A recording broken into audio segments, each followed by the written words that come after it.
আওয়ামী লীগ নিষিদ্ধের দাবিতে সেই জুলাই আগস্টের অভ্যুত্থানের যে শোনে একটা কাজলা যাত্রাবাড়িতে যে আন্দোলন ছিল, সেই আন্দোলনের ধারাবাহিকতায় গত পরশুদিন বৈষম্যবিরোধী ছাত্র আন্দোলনের সাবেক আহ্বায়ক হাসান আবদুল্লাহর নেতৃত্বে আওয়ামী লীগ নিষিদ্ধের যে দাবি উঠেছে, সেই দাবি নিয়ে আজকে শনি একরাত রাস্তায় নেমেছে ছাত্র জনতা।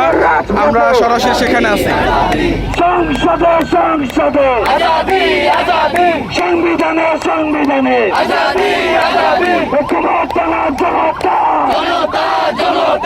আপসটা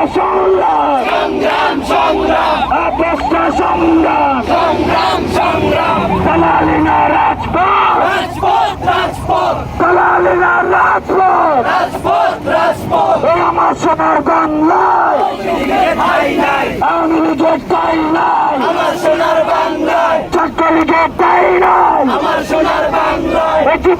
এখানে মোটামুটি রাস্তা বন্ধ করা, যদিও 12টা থেকে রাস্তা ব্লক করার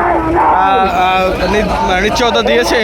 এখানের যে যারা আন্দোলনরত আছে তারা মূলত বাস কিছুক্ষণ পরে বাস তারা বন্ধ করে দেবে 12টা বাজে। তো সেই জায়গা থেকে এখন অবধি তারা বাস ছেড়ে দিচ্ছে যদিও। তো এটা এক ধরনের ভালো দিক পরে বলবো। তো আমরা এখানে